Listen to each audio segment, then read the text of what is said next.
is Robin Ayoub from the Localization Fireside Chat, and welcome to another event. Today we are talking about WorldSpeak. It's an event that is taking place in Canada. It's sponsored and hosted by CLIA, that's the Canadian Language Industry Association. And today we're going to be talking about WorldSpeak, the experience that we've had before with WorldSpeak for those who are attended last year. And we have all of us, I guess, we attended last year. The panel here we have this morning that we've assembled, we've attended last year, and we're going to be talking about the experience that we've seen, the results, hopefully some of the good conversation we've had in the past event, and encourage people to come in and participate with us this spring here in Canada. This year will be hosted in the Ottawa region. That's in Gatineau, across the river from Ottawa, and wonderful place in the spring. The trees are green. The world is better placed than minus 20, minus 30 degrees that we've seen in the winter. That we've talked a little bit about that in just prior to starting the podcast here. So before we get deep into the conversation about WorldSpeak, why don't we do a little bit of a round of discussion? I will start with myself, and we'll go to Sylvia, and then Bruno, then Peter, which names are very familiar to our audience who are watching us live on LinkedIn and later on via the post that we're going to be doing after the podcast here. So I'm Robin Ayoub. I'm the ambassador for WorldSpeak. For those who know me, they know me from various activities I do in the language industry. One of them is a localization fireside chat, but many other activities I'm involved in as well. I am an ambassador for Global Saki, which is coming up in end of April in San Francisco. And I'm also the ambassador for Leo 13, which is coming up here in June as well. So doing a lot of those activities, trying to encourage every event in the language industry, trying to push the word out on. There's not enough conversation, in my opinion, on regarding the language industry in the world. We talk about seems to be talking about everything else. The health industry is nonstop conversation. Economically, we talk about everything. Artificial intelligence, it's on everybody's mind, and we don't talk enough about the language industry. I think it's time we do that. Hence, me being involved in variety of these activities out there. Sorry for the long-winded introduction, but I guess I'm passionate enough to continue this journey with all of us. So I appreciate you listening in on this one. So Sylvia, why don't we start with you? Hi, Robbie. Thank you so much for having me here today. So it's going to be difficult to follow that. You're like an ambassador for so many different things. I think it's amazing. So I'm Sylvia Xalabarde. I'm the president of CITIC, which is the Canadian level association representing professional translators and interpreters. And I spend my time kind of like a little bit like you, trying to build community and bringing people together and making sure that these conversations kind of happen, whether that's workshops, whether that's conferences, all of that stuff. And I completely agree with you that we don't have enough conversations about the language industry, and it is a very interesting, exciting, scary time for many of us, and it's great that we can all come together in events like the event we're going to talk about today, WorldSpeak, to actually have these conversations, hear different opinions, and move forward together. All right, thank you, Sylvia. Appreciate it. Peter, want to go next? Yeah, absolutely. Thank you, Robin, for the introduction, for having us on your show.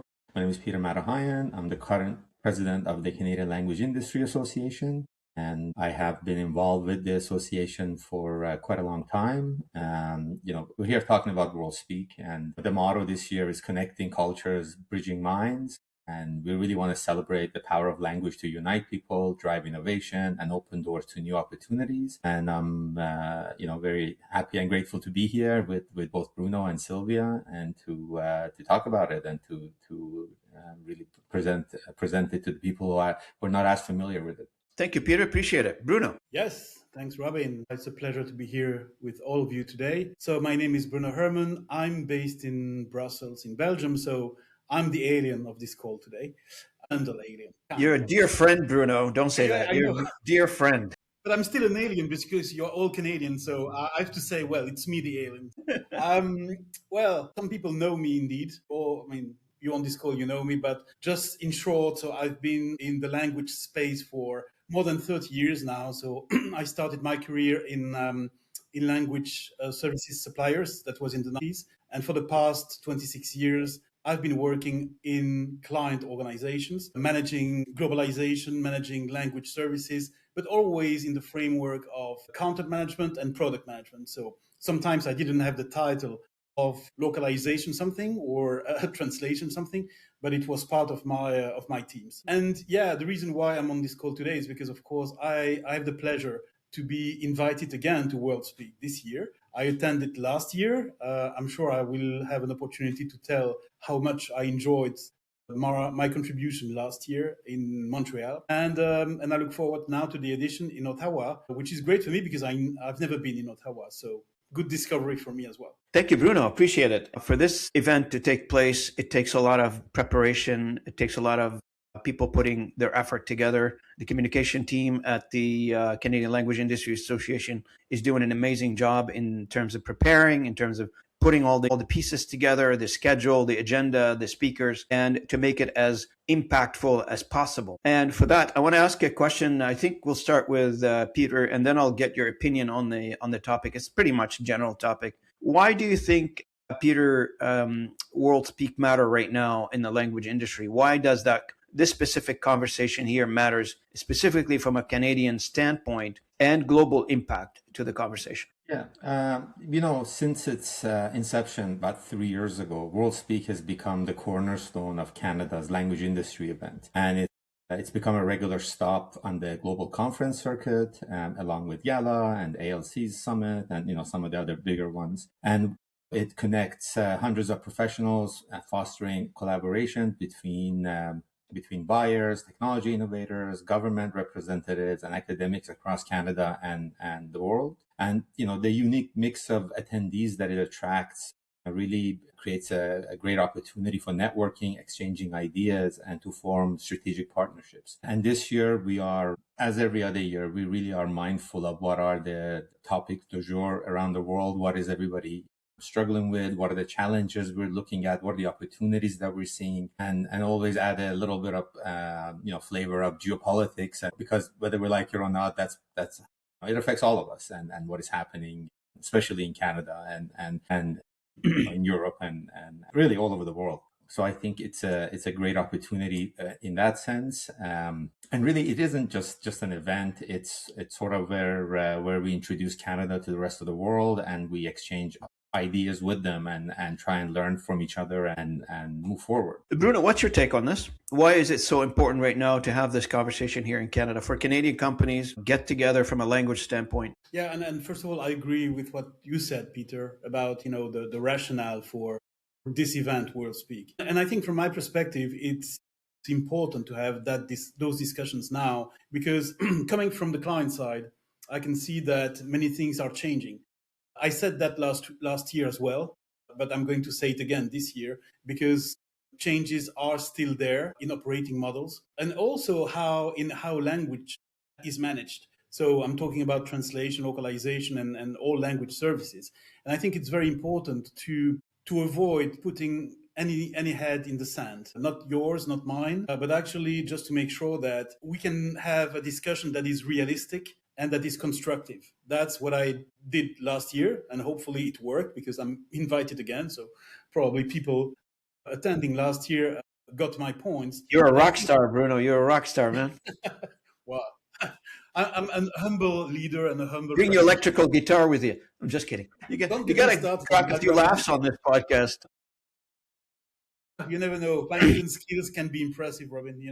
But I would say it's important, because I know when I'm talking to some suppliers today, and I'm working with a few ones, they tell me how difficult it is, how challenging the client organizations, for multiple reasons. Of course, there is AI, but even without AI, there is more pressure on cost, there is more pressure on internal operations. So clients are also under pressure, not just suppliers, I can tell you that. So I think it's important to have this very realistic perspective and talk about things that are issues, but also things that are opportunities.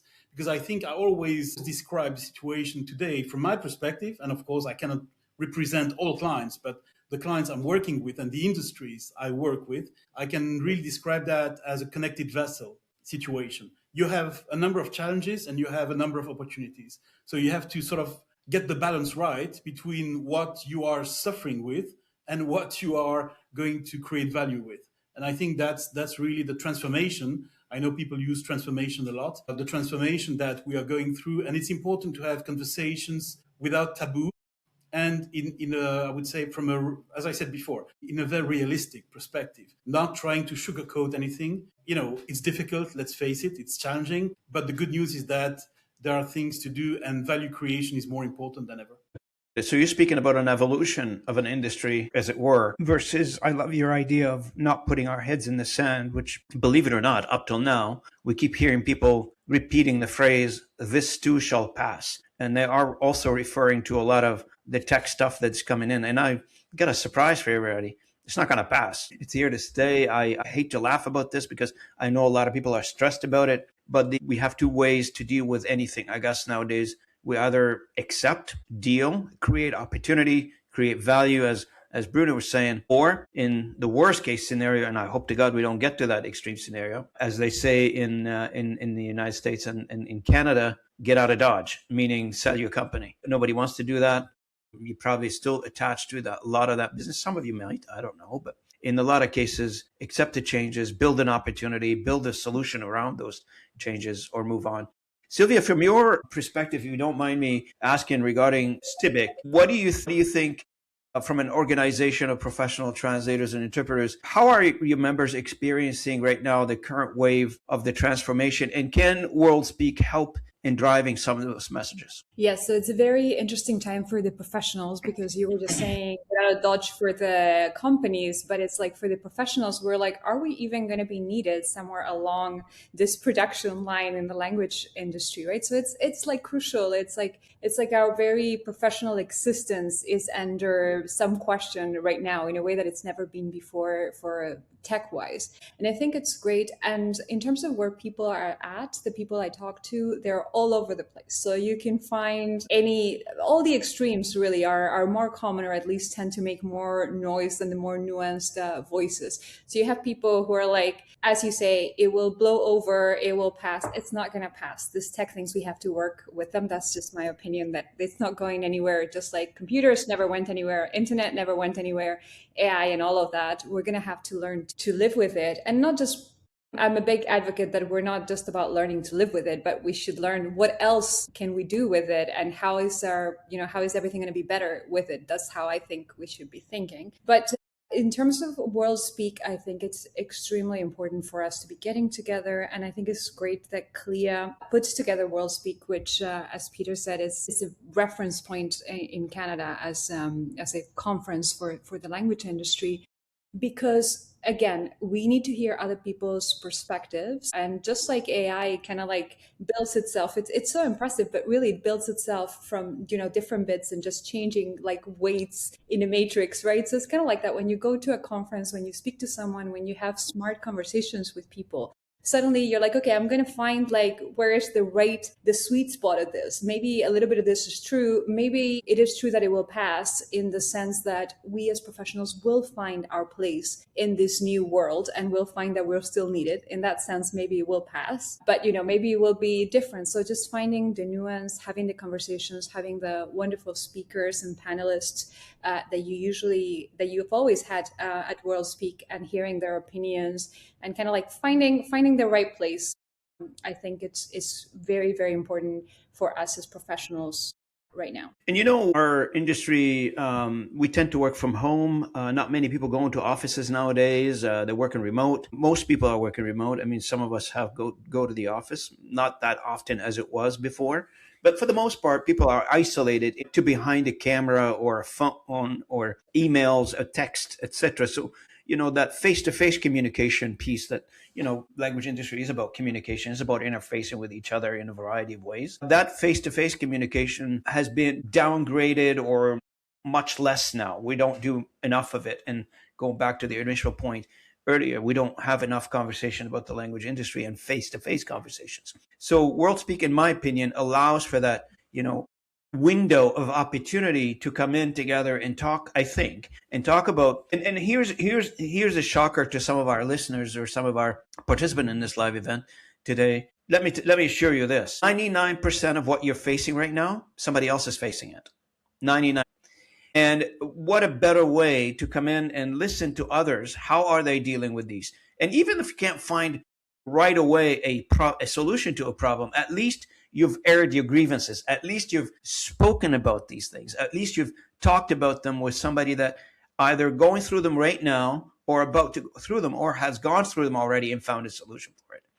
Exchanging those ideas live, face to face with others in the same venue, it's absolutely valuable to do that. Peter, on your side, what is the grand theme of WorldSpeak this year, and what are we trying to address this year? Excuse me.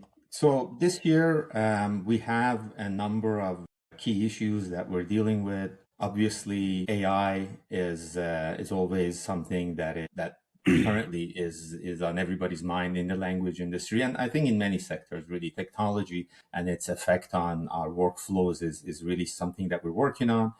We have an interactive forum set up for roundtable discussions and also engagement with the attendees, where we talk about something such as standards, indigenous languages, and we have a panel set up that we're going to be dealing with what is happening in the Canadian Language Industry Association and in Canada, and how our members are seeing managing the headwinds, what opportunities they're taking advantage of, and what areas need more help. Recently, we ran a survey for our members that dealt with with our priorities for 2026, and we had great feedback from a number of our members that really indicated what they were looking for from us as an association was to give them tools to help themselves. So they wanted guidelines, they wanted white papers about how to use AI in their production, in their workflow, really specific things, which was wonderful, because we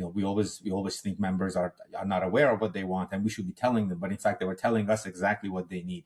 So we've implemented that as part of our schedule. The speakers that we've lined up really are both international and Canadian, and some of them are not really language industry related necessarily, but they're bringing somebody in from IBM. We're bringing people in from different industries to really shed light on how AI is transforming business expectations from the clients, and again, not just from the language industry level, but overall, because I think that what is happening as we all who engage in this industry know that expectations are sort of universal across all service-based industries. A lot more immediate feedback, a lot more consistent engagement with the clients, and in order to keep them part of the loop and for them to feel that they are being taken care of. I think that is a message that we've heard over and over again, and we're sort of implementing that in the agendas that we have.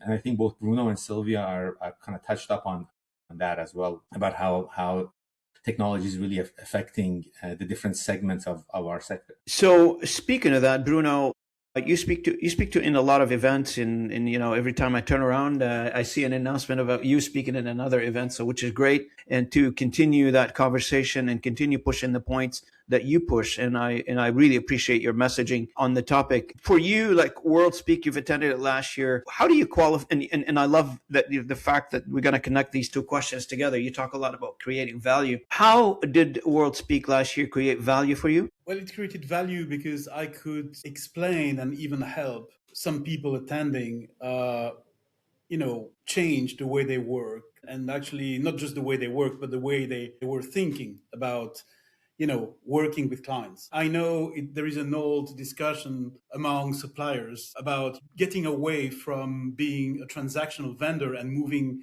to being a business partner. And of course, there is a big difference between a vendor and a business partner. But last year, I was able really to demonstrate that, myself not being part of the language community, not being part of the language industry, because I'm part of different industries, life science, tech, but I'm not on the supplier side. So the language industry is for suppliers.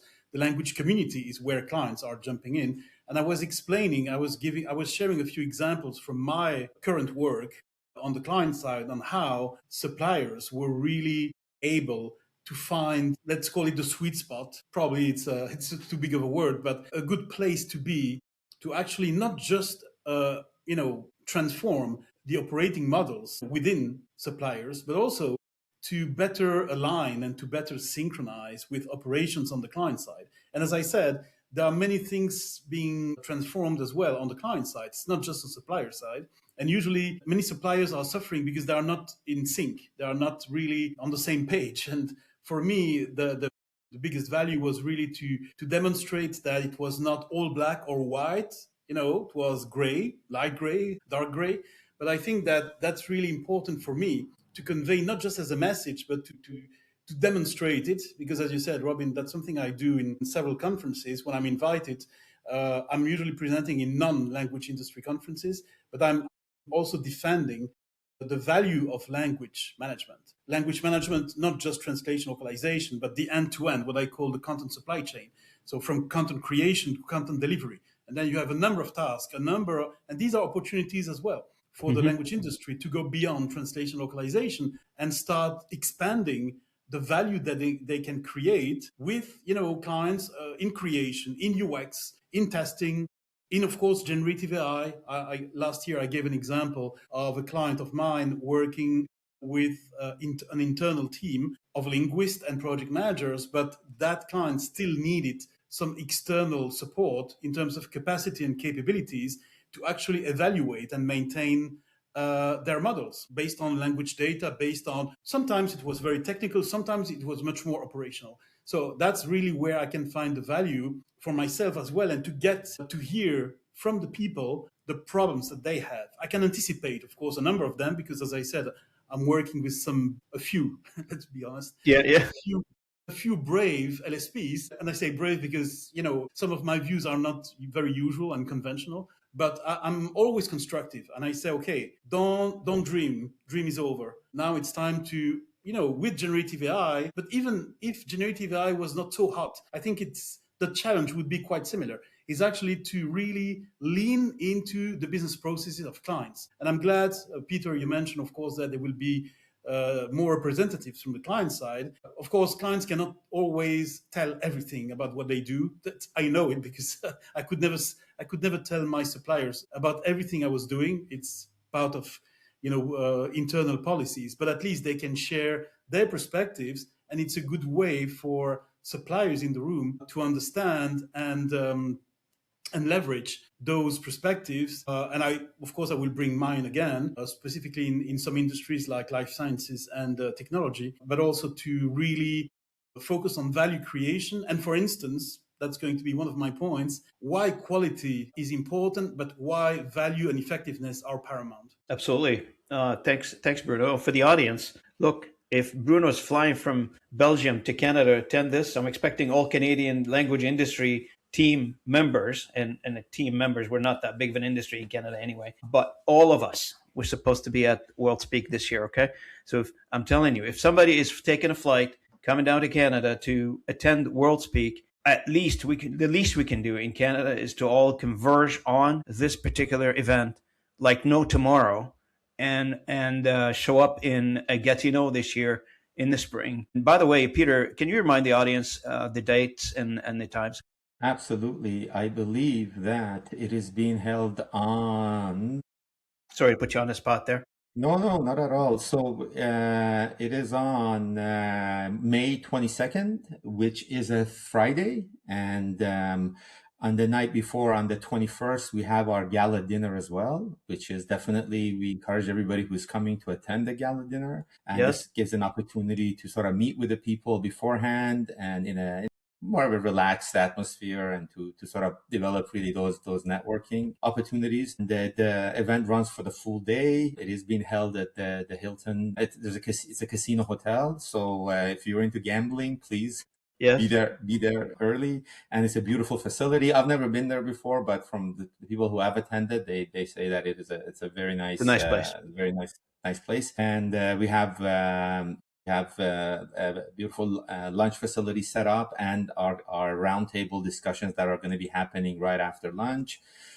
There's a lot of planning that has gone into this, and I think anybody who deals in the language sector, whether on the buyer side, client side, as a professional, as a industry expert, I think it's really the place to be in order to see where things are at, and how how we're dealing with this, on a face-to-face level, right? As you mentioned, we're all are technologied out, and it's if you can get a FaceTime with somebody and to meet new people and really talk in that level, at a human level. I think that's well worth it. And you'll get to meet the four of us. I mean, what a big a deal is this? I mean, look, you got to get to meet the four of us. That's pretty cool. If I was you, I'll fly from whatever to meet the four of us. Just kidding, guys, of course. Sylvia, like from your what you're reading is, could you just give us a little bit of what is the biggest misconception that is right now about the role of human? You mentioned it earlier. I just want to tie into it in the in the linguistic process, as you called it, that process end to end. Where are we right now? Give us a status, and what is the biggest misconception, if there is any? Maybe there isn't. There are definitely misconceptions on both sides. So someone once asked me, because I said I was speaking about AI, and they said, well, what's your take on AI and the language industry? And I said, well, I think I'm one of those people who's like kind of like a nuanced kind of approach that everyone hates. And it's kind of true, right? Because like so often it's so easy for people to hold on to extremes. There's something about the human mind that they just, I don't know, they're like sound bites that just, they sit better with your mind. And what is a little bit tricky is having like complex thinking. So as far as the misconceptions on either side, and I'm talking from the professional side, because I know there are a lot of additional, from the client side, as Bruno was saying, from the perspective of the companies who are leading the way with the language industry, it's a different thing. But I'm going to talk about the professionals. Here, one of the misconceptions is that we will not be needed anymore. And that's something I definitely want to dispel. I think we won't be needed to the extent that we want to be doing the same thing as we have always done. That job might change. And if we don't change with it, and if we don't adapt to that, then some people might not be needed in that sense. But I think there will for sure be a human element required in the whole process, as Bruno was saying, sort of end to end, from content creation to maybe providing content in different languages in different places. I think humans will definitely have to be involved. I have a bit of a thing that I started last year, which is, you might have heard this thing about human in the loop. Oh, yes. Human on the loop. But a human in the loop as well. I mean, yeah. And I was like, I wanted to go I wanted to go a step further. And as far as the language professionals, I wanted to propose a model of human in charge. Human in charge just meaning, will be needed much in better different ways. Yeah, I think it's kind of nice. We're not in the loop, on the loop. We are wherever we have to be, wherever there's still a need for us. And especially in terms of, leading the technology, understanding what we want it to do, understanding what it's for, all of those things. And also just bits and pieces, because, sometimes in the loop might be enough. Sometimes on the loop might be enough. We just need that sort of human leadership. And I think it's a little bit challenging, because for us as professionals, we need to start to think of ourselves as leaders. And some of us are not more or less comfortable with that in terms of the professionals who are just going to lead the way. And just like a manager, you guys all have dealt with big companies, or you have big companies, it's like you have to go and see where we're at, what the tools we have at our disposal are, and what we want to happen in the world. It's that simple. And that's changing all the time. So it's an interesting time, but we need to stay humans in charge of that process. That's how I see it. And to Sylvia's point, which I really appreciate this, by the way, the human in the loop, on a serious note, I was just cracking a couple of jokes before. Everybody talks about human in the loop. Like, I'm tired of listening to human in the loop, to be honest with you. I'm numb to the title, human in the loop. Something new comes up and Sylvia, gives me the human in charge. Now I'm going to coin that phrase. I'm going to start using it from here on. Late, Robin. You already coined it? Good. Coined it. So for the point is, human in charge is a lot more resonant to this particular statement. Why?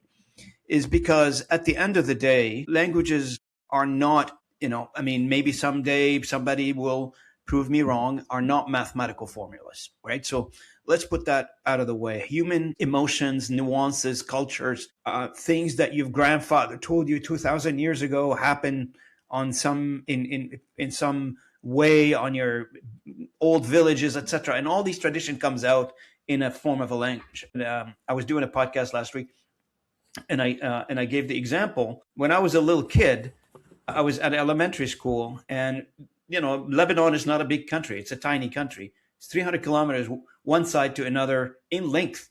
In width, it's like 50 kilometers. It's just a tiny country. And I moved from the south of the country to Beirut, which is like 30 kilometers maybe. I live in Toronto. Like, this is going from here to the office. I mean, going to the office is 60 kilometers for me each way. So it's tiny distance. First day in school, the Arabic teacher, the teacher who's going to teach us how to speak Arabic eloquently, if you will. He said to me, he was introducing everybody. He knew that I'm from the south of the country. He told me to be quiet because the next exercise does not involve me. And I think I lost Peter, which is fine. That's okay, Peter. You'll come back. I know you will. Like Arnold Schwarzenegger now. And so he told me to be quiet, and he wrote a word on the board. I knew what it was, but nobody in the area, no other kid knew what it was, because why? It's not culturally connected to them. And that's when we talk about culture, when we talk about language, and I talk about this quite a bit on the podcast. This is exactly what we're talking about. You cannot encapsulate this and put it into a mathematical formula for many reasons. Cultural, tradition, religious, political, whatever, how many reasons you want. You may be able to do a subset of automation, fine, but not the entire process. So one of the things I was going to ask, Peter, now Sylvia and I and Bruno, what do we think a successful event would look like? What is the definition of a successful event for you guys? Let's start with Bruno, if you don't mind. Yeah, sure. Well, from my perspective, a successful event is an event where people are engaged, truly engaged, so that there is no sort of passive audience just listening. I think the audience should be speaking as much as listening, if not more. And in addition to being engaged, being open-minded as well, because some of the perspectives that are going to be shared, and I speak for myself here, are not going to be truly conventional. They might not be nice to hear, but they will be true. I'm not going to sugarcoat anything. I'm not going to lie.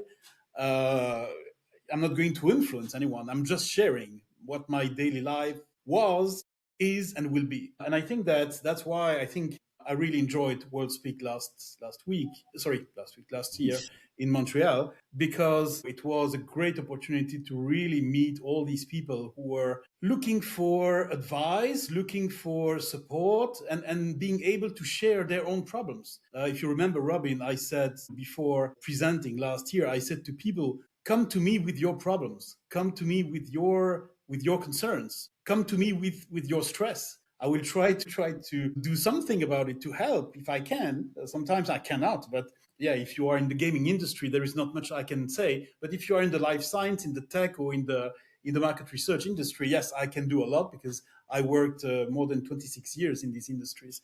So I think these are the sort of adjectives I would use: engaging, open-minded, and, well, in a nutshell, interactive. It has to be interactive, not just the stage and the audience separated by an invisible fence, but real exchanges, like you do so well in your podcast, Robin. True exchanges. When sometimes you might be pushing a little bit people, but that's fine. Yeah, you bring a very good point too, because I keep telling people, like, when you go to these networking events, be honest, be true to yourself. Do some self-reflection, because there are many people out there trying to help, wanting to help, want to be with you, or share your pain at least, or listen to you over coffee, or whatever the case may be. And but just don't, as we started this conversation earlier, don't put your head in the sand and pretend the world there's no issues around you. There's a hurricane blowing by, but you know what? I don't feel it. That's not true that's not. Yeah. I would add just one thing, because I remember that about last year, when I met a few people from different LSPs in Canada, different sizes, very small ones or mid-sized ones, and they were a bit, they were not shy, but they were a bit looking at me from a distance, and they were saying, "Oh yeah, well, I would like to tell you something," and I would say, "Yeah, let's talk." That's why I'm here. As you said, I'm flying to talk to people. I'm not just flying to rest on a bed in Canada. But I said, why are you hesitating? And they said, well, it's because, I have a problem, or I have a concern, and I might be the only one. And I said, no, you are never the only one. That doesn't exist. Even if you are a supplier, there will be also on the client side, there will be people having the same concern or the same challenge as you have on the supplier side. So it's not because you don't have to consider yourself as being alone. There are other people on the supplier side, and there are other people on the buyer side. So don't believe that you are unique with your problems. Many other people, I believe, that's my experience, many other people have the same. Even if they don't tell you, these people might not be telling anybody, but don't consider yourself as unique from a problem-solving perspective. And for you, Sylvia, like, what do you think? I mean, you've attended these events before. What do you think success looked like for you? Well, first of all, let me say that I already know that it's going to be extremely successful and it's going to be of great value. I love that you said, Bruno, you love that word value. I love the word value. I think it's going to be of great value for everyone who attends, for sure. So I've attended WorldSpeak for 2 years now. This is going to be my third year. And I just love that CLIA, the speakers that you bring in, the panels, there are often like very different opinions. And again, so, you get to hear many new ideas. And for me personally, I've always loved it. And then there's also the networking aspect, which I think is a huge part of the value of going to conferences in general and going to conferences in person, not just hearing someone speak, but maybe getting a chance to listen to a speaker and then you can go up to them. Most of the speakers are wonderful. And as Bruno was saying, they'll be happy to answer some questions, talk to you a little bit more. And I think it's going to be absolutely amazing. I can't wait. Personally. Yeah, absolutely. And me too. I will be there with bells on, as they say. I am a big champion, a big supporter, past president of the association. And for those, who are not familiar with how we got to CLIA, we used to be called ALIA, just as a reminder. And I remember when I first became a president of the association, I said, everybody I talked to about ALIA, nobody knew what that was. They thought I was talking about something completely different, like got nothing to do with languages. So I said, maybe we should make a little bit better, more representation, maybe rebrand to a better, more represented name. So that's how Canadian Language Industry Association came out. And I really appreciate the fact that, some of what's happening right now is you've got a core, of people that have been around, they've been going to these events for many years. It's sort of like the cornerstone of the industry, if you will. But plus, you see a lot of people coming in new now, students, universities, academia, government, involved as well. You see the bureaus being represented as well. Great representation and sponsorship actually of the event. They've sponsored that event many years. A great partner for the industry. In fact, last year in November, and I appreciate that from Jean-François Limburner and his team, they awarded me the language excellence for the country, which I really appreciated. And it was a great event. I attended the event, the ceremony in the office in Gatineau with the team. The great mesh, if you will, of various sector of our industry come together and talk about various challenges. You're not going to see this somewhere else. You may see a subset of that. You may see focus groups.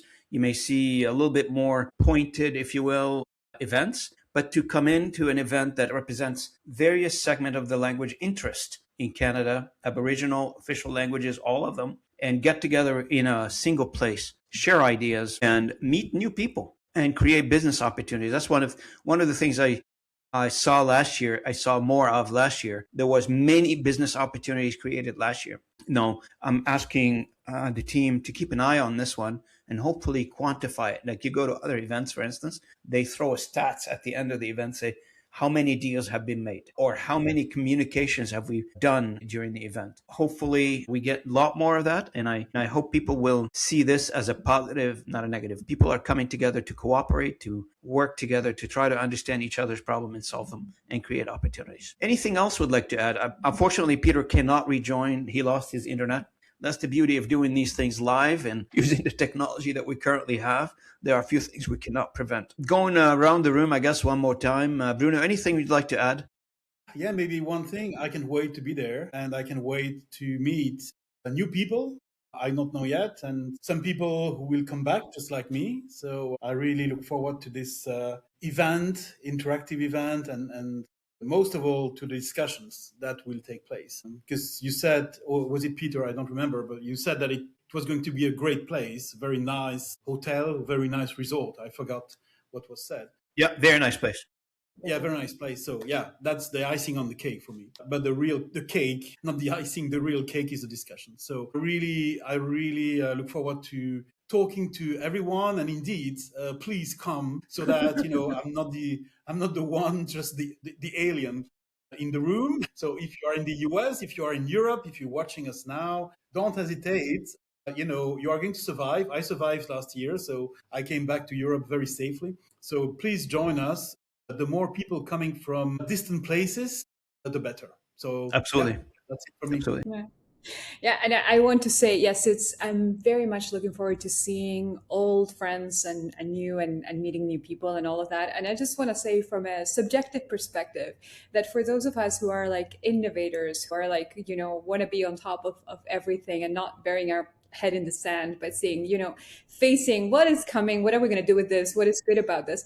I love the atmosphere at WorldSpeak and with the people connected to CLIA in general, but especially at WorldSpeak, there is an atmosphere of innovation, of possibility, of ideas, discussions, and community that I just love. So trust me that it's well worth it. And I really look forward to seeing all the people who are going to join us there. I really appreciate that. Thank you, everybody, for joining. And sorry we couldn't reconnect with Peter after his lost internet. But I appreciate Peter for joining me. I appreciate Sylvia for joining me, as well as Bruno. Thank you for your time today. I really appreciate it. And thanks for the audience who joined us live on LinkedIn. Hopefully everything went well with the stream. I do this often. So I have one of those things called hope and pray. So hopefully it worked. Yeah. We'll find out from the comments. But I can't wait to see you all at WorldSpeak, and hopefully you'll join me, and hopefully I'll get the chance to say hello to you, shake your hand, and have a quick coffee together or conversation, whatever you're in the mood for. I really appreciate it. On behalf of myself and the guest speakers today, Peter Madahian, Sylvia, Bruno, and myself, I want to thank you all for joining me on the live session that we did today for WorldSpeak. And also will turn out to be a podcast episode. And this one will be 186, I believe. So I really appreciate you guys for being part of the conversation. And I'll see you at the next episode. If you don't mind sticking around for a second. Thank you so much.